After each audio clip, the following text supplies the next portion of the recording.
అందరికీ స్వాగతం. ఈరోజు మనం సెప్టెంబర్ 8, 2025న ఇజ్రాయిల్ పాలస్తీనా ప్రాంతాల్లో జరిగిన కొన్ని చాలా కీలకమైన సంఘటనల గురించి లోతుగా మాట్లాడుకుందాం. నిజంగా కలవరపరిచే విషయాలు. అవును.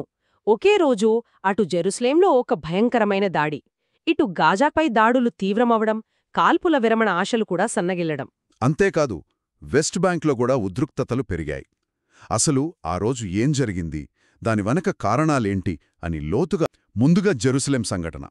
సోమవారం ఉదయం, అంటే పనులకు వెళ్లే టైం కదా, ఆ రద్దీ సమయంలో జెరూసలేంలోని ఒక బస్టాప్ దగ్గర కాల్పులు జరిగాయి. అందరూ షాక్ అయ్యారు. అవును. ప్రాథమిక నివేదికల ప్రకారం ఈ దాడిలో 6 ఇజ్రాయేలీ పౌరులు చనిపోయారు. గాయపడిన వారి సంఖ్య కూడా ఎక్కువే. అవును. అనుమానం ప్రకారం ఉదయం సుమారు 10:13 గంటలకు జరిగిందట. జెరూసలేంలోని రెమోట్ జంక్షన్ దగ్గర. అది చాలా రద్దీగా ఉండే బస్టాప్. ఓహ్, రద్దీ ప్రదేశంలోనా? అవును. 2 వ్యక్తులు ఒక కార్లో వచ్చారట. వాళ్లు మొదట బస్సులోకెక్కడానికి ప్రయత్నించారు. కాని డ్రైవర్ వద్దనంతో బస్టాప్ దగ్గరున్న జనాలపై కారుపులు జరిపారని తెలుస్తోంది. అంటే వాళ్ళు వాడింది కూడా ఏవో ఇంప్రొవైజ్డ్ గన్స్ అంట కదా, కార్లో సబ్మిషన్ గన్స్ అనే. అవును. అవి స్థానికంగా తయారుచేసుకునే ఆయుధాలు.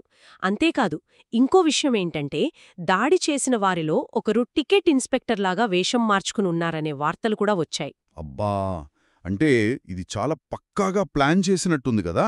అవును, అలాగే అనిపిస్తోంది. ఈ దాడి తీవ్రత కూడా చాలా ఎక్కువ. కొన్ని వార్తా సంస్థలు దీన్ని అక్టోబర్ 2024 తర్వాత జరిగిన అత్యంత ఘోరమైన దాడిగా చెప్తున్నాయి. దాడికి పాల్పడిన వారిని ఇజ్రాయెల్ అధికారులు గుర్తించారు. వాళ్లు వెస్ట్ బ్యాంక్లోని ఖతన్నా, అల్ ఖుబైబా గ్రామాలకు చెందిన వాళ్లంట. 20 ఏళ్ల ముతన్నా ఉమర్, 21 ఏళ్ల ముహమ్మద్ తాహా అని పేర్లు చెప్పారు. 20 ఏళ్ల వయసు వాళ్ళ? అవును. ఇంకా ఆశ్చర్యమేంటంటే, వాళ్లకి గతంలో ఎలాంటి నేరచరిత్ర లేదని తెలిసింది. అవునా? నేరచరిత్ర లేదా? ఇది చాలా ఆలోచించాల్సిన విషయం కదా. మరి వీళ్ళు అక్కడికక్కడే చనిపోయారా? అవును. ఘటనా స్థలంలోనే భద్రతా దళాలు, ఇంకా అక్కడున్న సాయుధ పౌరులు జరిపిన కాల్పుల్లో వాళ్ళిద్దరూ చనిపోయారు. హమాస్ ఈ దాడిని మెచ్చుకుంటూ ఒక ప్రకటన ఇచ్చింది. కాని మేమే చేశామని బాధ్యతైతే తీసుకోలేదు. బాధ్యత తీసుకోకపోవడానికి కారణమేమై ఉంటుందంటారు? ఏదైనా వ్యూహం ఉందా? ఏమో, అది చెప్పడం కష్టం. బహుశా అంతర్జాతీయ ఒత్తిడిని తప్పించుకోవడానికా, లేక ఇది పాలస్తీనియన్ల స్వతంత్ర ప్రతిఘటన అని చూపించడానికా? కారణాలు చాలా ఉండొచ్చు. కాని వాళ్ల ప్రశంస మాత్రం హింసను ప్రోత్సహించినట్లే ఉంది. ఇక బాధితుల విషయానికొస్తే చాలా బాధాకరం. మరణించిన 6గురిలో 3 30 ఏళ్లవారు, 2 50 ఏళ్లవారు, ఒక మహిళ కూడా 50 ఏళ్ల వయసువారని CNN చెప్పింది. అవును. ఏపీ, గార్డియన్ రిపోర్ట్లలో కొంచెం తేడా ఉంది వయసుల విషయంలో, కానీ సుమారుగా అదే. మృతుల్లో ఒకరు స్పెయిన్ దేశస్థుడని కూడా ధృవీకరించారు. గాయపడిన వారి సంఖ్య కూడా 12 నుంచి 20కు పైగా అంటున్నారు. అక్కడ సహాయక చర్యల్లో పాల్గొన్న ఒక వైద్యుడు, ఓహెవ్యా షరాబీ అనుకుంటా పేరు, ఆయన చెప్పిన మాటలు పరిస్థితి ఎంత భయంకరంగా ఉందో చెప్తున్నాయి. PBSలో వచ్చింది. అవును. నేలపై పడి ఉన్న మనుషులు, అంతా రక్తం, జనం భయంతో పరుగులు తీస్తున్నారు. చాలా భయంకరమైన దృశ్యం అని ఆయన వర్ణించారు. ఊహించుకుంటేనే భయం వేస్తోంది. నిజంగా.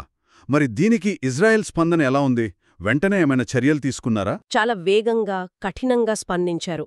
దాడి చేసిన వాళ్లు వచ్చారని భావిస్తున్న వెస్ట్ బ్యాంక్ గ్రామాలున్నాయి కదా, ఖతన్నా, అల్ ఖుబైబా, బిద్దు, వాటిని వెంటనే చుట్టుముట్టి మూసివేశారు. ఓహో, మొత్తం దిగ్బంధం చేశారన్నమాట. అవును. జెరూసలేం చుట్టూ సైనిక బలగాలను కూడా బాగా పెంచారు. దాడి చేసిన వాళ్ల కుటుంబ సభ్యుల ఇళ్లపై దాడులు చేశారు, విచారణకు పిలిచారు. ఇంకా తూర్పు జెరూసలేంకు చెందిన ఒక వ్యక్తిని కూడా అరెస్ట్ చేశారు, దాడికి సహకరించాడనే అనుమానంతో. అంటే దీని ప్రభావం వెంటనే వెస్ట్ బ్యాంక్ మీద పడిందన్నమాట. అక్కడ కూడా దాడులు జరిగాయా? అవును. ఇది గొలుసుకట్టు ప్రతిచర్య లాంటిది. జెరూసలేం దాడికి ప్రతిస్పందనగా వెస్ట్ బ్యాంక్లోని ఇతర ప్రాంతాల్లో కూడా ఇజ్రాయెల్ దళాలు సోదాలు, అరెస్టులు చేశాయని వార్తలున్నాయి. అల్ జజీరా కూడా వెస్ట్ బ్యాంక్లో ఇజ్రాయెల్ దాడుల వల్ల ప్రాణనష్టం జరిగిందని చెప్పింది. అంటే అక్కడ కూడా ఉద్రిక్తతలు పెరిగాయి. ఇజ్రాయెల్ ప్రధాని నెతన్యాహు కూడా ఘటనా స్థలానికి వెళ్లారట కదా? అవును. వెళ్లి వెస్ట్ బ్యాంక్లోని ఉగ్రవాద స్థావరాలను అంతం చేసే వరకు వదిలిపెట్టం అని శపథం చేశారు. ఇదే సమయంలో ప్రభుత్వంలోని ఒక అతివాద మంత్రి స్మోట్రిచ్ పాలస్తీనియన్ అథారిటీని పూర్తిగా రద్దు చెయ్యాలి, మ్యాప్ నుంచే తీసేయాలి అని పిలుపునివ్వడం, అది కొంచెం వివాదాస్పదమైంది. అది పరిస్థితిని ఇంకాస్త జటిలం చేస్తుంది కదా. మరి పాలస్తీనియన్ అథారిటీ ఏమంది? వాళ్ళు ఒక ప్రకటన ఇచ్చారు. ఇరువైపులా అంటే ఇజ్రాయేలీలు, పాలస్తీనియన్లు ఎవరైనా సరే సాధారణ పౌరులపై జరిగే హింసను ఖండిస్తున్నామని స్పష్టం చేశారు. సరే, ఇటు జెరూసలేం, వెస్ట్ బ్యాంక్లో ఇంత జరుగుతుంటే అదే సమయంలో గాజాలో ఏం జరుగుతోంది? అక్కడ కూడా పరిస్థితి తీవ్రంగా ఉందనంటున్నారు. అవును, సరిగ్గా అదే రోజు గాజాపై ఇజ్రాయెల్ సైనిక చర్యలు ఊహించని స్థాయికి వెళ్లాయి. ప్రధాని నెతన్యాహు గాజా నగరవాసులకు చాలా సూటిగా హెచ్చరిక చేశారు. అక్కడ్నుంచి వెంటనే వెళ్ళిపోండి అని. వెళ్ళిపోమన్నారా? అంటే భూతల దాడికి సూచన? అలాగే అనిపిస్తోంది. ముఖ్యంగా గాజా నగరంలోని ఎత్తైన భవనాలను లక్ష్యంగా చేసుకోవడం మొదలుపెట్టారు. ఇది ఈ యుద్ధంలో ఒక కొత్త వ్యూహంలాగా ఉంది. ఆ భవనాల్లో ఏముందని వాళ్ళ వాదన? ఇజ్రాయెల్ ఏమంటోందంటే ఆ భవనాల్లో హమాస్ కమాండ్ సెంటర్లు, ఆయుధాలు, ఇతర ఉగ్రవాద మౌలిక సదుపాయాలు ఉన్నాయని. కాని ఈ దాడుల వల్ల సాధారణ పౌరులపై ప్రభావం చాలా తీవ్రంగా ఉంటోంది. ఆ ఒక్క రోజే 2 పెద్ద టవర్లతో సహా మొత్తం 50 ఎత్తైన భవనాలను నేలమట్టం చేశారట. 50 భవనాలా? పరిస్థితి ఎంత దారుణంగా ఉందో అర్థమవుతోంది. వైమానిక దాడులు బాగా పెరిగాయి. అవి మరింత విచక్షణారహితంగా మారుతున్నాయని కూడా కొన్ని నివేదికలు చెప్తున్నాయి. ఇజ్రాయెల్ సైన్యం కరపత్రాలు, ఫోన్ మెసేజ్ల ద్వారా కొన్ని ప్రాంతాల ప్రజలను ఖాళీ చేయమని హెచ్చరిస్తూనే ఉంది. కానీ ఎక్కడికి వెళ్లాలో తెలియని గందరగోళం. అవును, ఎక్కడికి వెళ్తారు? సురక్షితమైన స్థలమంటూ ఉందా అక్కడ? అదే సమస్య. గాజాలో ఇప్పుడు సురక్షితమైన స్థలమంటూ ఏదీ లేదు అని షిరీన్ అల్-లదా అనే నిరాశ్రయురాలు పీబీఎస్తో చెప్పిన మాటలు ఇదే విషయాన్ని చెప్తున్నాయి. చాలామంది నిరాశ్రయులయ్యారు. అక్టోబర్ 2023 నుంచి చూస్తే గాజా ఆరోగ్య మంత్రిత్వ శాఖ లెక్కల ప్రకారం. ఆ లెక్కలు హమాస్ ఆధ్వర్యంలోనివి కదా. అవును, కానీ ఐక్యరాజ్యసమితి లాంటి సంస్థలు కూడా ఈ గణాంకాలనే ఉటంకిస్తున్నాయి. వారి ప్రకారం 64,500 మందికి పైగా పాలస్తీనియన్లు మరణించారు, 163,000 మందికి పైగా గాయపడ్డారు. ఇది మొత్తం ఇప్పటివరకు జరిగిన నష్టం. అంకెలు చాలా భయంకరంగా ఉన్నాయి. అవును, మానవ హక్కుల సంస్థ కార్యాలయమున్న భవనంపై దాడి చేయడమనేది అంతర్జాతీయ చట్టాల పరంగా చాలా ప్రశ్నలను లేవనెత్తుతోంది. మరి ఇజ్రాయెల్ ఏమంటోంది? వాళ్ల వాదనేంటంటే ఆ భవనాల్లో కూడా హమాస్ కార్యకలాపాలు జరుగుతున్నాయి, అందుకే లక్ష్యంగా చేసుకున్నామని. కాని ఆ హెచ్చరికలు ఎంత సమర్థవంతంగా ఉన్నాయి, పౌర నష్టాన్ని తగ్గించడానికి ఏం చేస్తున్నారు అనేవి పెద్ద ప్రశ్నలు.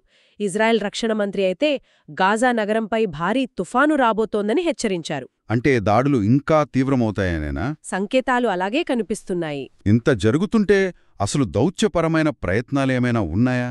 కాల్పుల విరమణ సంగతేంటి? దాని గురించి ఏమైనా వార్తలు వచ్చాయా? అక్కడికే వద్దాం. సరిగ్గా ఇదే సమయంలో ఒక కొత్త కాల్పుల విరమణ ఒప్పందం ప్రతిపాదన వచ్చింది. దాన్ని అంగీకరించాలని అమెరికా అంటే అప్పటి అధ్యక్షుడు ట్రంప్ ద్వారా హమాస్కు గట్టిగా చెప్పిందట. ఒక రకంగా చివరి హెచ్చరిక లాంటిదనా? ఈ కొత్త ప్రతిపాదన ప్రకారం హమాస్ తమ దగ్గరున్న బందీలందరినీ, బతికున్నవాళ్లు, చనిపోయిన వాళ్ల అవశేషాలు అన్నీ విడుదల చేస్తే బదులుగా 60 రోజుల పాటు పూర్తి కాల్పుల విరమణ ఉంటుందట. యుద్ధాన్ని శాశ్వతంగా ఆపడానికి ఇరుపక్షాల మధ్య చర్చలు జరుగుతాయని ప్రతిపాదన. దీనికి ఇజ్రాయెల్ సూత్రప్రాయంగా ఓకే చెప్పినట్లు సమాచారం. అంటే వాళ్లు చర్చలకు సిద్ధమే అన్నట్లు. మరి హమాస్ ఏమంది? వాళ్ళు ఒప్పుకోలేదా? లేదు, హమాస్ వైపు నుంచి చాలా తీవ్రమైన వ్యతిరేకత వచ్చింది. ఒక సీనియర్ హమాస్ అధికారి దీని అవమానకరమైన లొంగుబాటు షరతులు అని అన్నట్లు.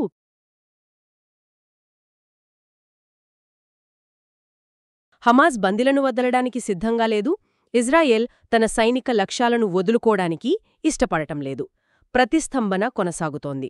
దీని పర్యోసానం యుద్ధము ఇంకా కొనసాగడమేనా? గాజాపై భూతల దాడి జరగబోతోందా? నెతన్యాహు హెచ్చరికలు, ఈ కాల్పుల విరమణ వైఫల్యం చూస్తుంటే ఆ దిశగానే ఇజ్రాయెల్ వెళ్తోందనే సూచనలు బలంగా కనిపిస్తున్నాయి. గాజా నగరాన్ని ఆక్రమించుకునే ప్లాన్ కూడా ఉండొచ్చు. కాబట్టి సెప్టెంబర్ 8న జరిగిన ఈ సంఘటనలన్నీ చూస్తే జెరూసలేంలో దాడి, దానికి ప్రతిగా వెస్ట్ బ్యాంక్లో చర్యలు, గాజాలో దాడుల తీవ్రత పెరగడం, మానవతా సంక్షోభం, విఫలమైన కాల్పుల విరమణ ప్రయత్నం ఇవన్నీ ఒకదానికొకటి ముడిపడి ఉన్నాయి కదా, వేర్వేరుగా చూడలేం. ఖచ్చితంగా, మీరు సరిగ్గా చెప్పారు. ఇవన్నీ వేర్వేరు కాదు. సెప్టెంబర్ 8ని మనం ఒక ప్రమాదకరమైన ఎస్కలేషన్ లూప్గా చూడాలి. అంటే హింస తీవ్రత పెరిగే విషవలయం. ఒకటి జరిగితే దానికి ప్రతిచర్యగా మరొకటి, అది ఇంకో దానికి కారణమవ్వడం. ఇలా పరిస్థితి మరింత దిగజారుతోంది. మొత్తం మీద మనమేం అర్థం చేసుకోవాలి ఈ పరిస్థితి నుంచి? దీన్ని కొంచెం పెద్ద చిత్రంలో చూస్తే ఇజ్రాయెల్ తమ భద్రత విషయంలో చాలా కఠినంగా ఉంది, ముఖ్యంగా జెరూసలేం దాడి తర్వాత.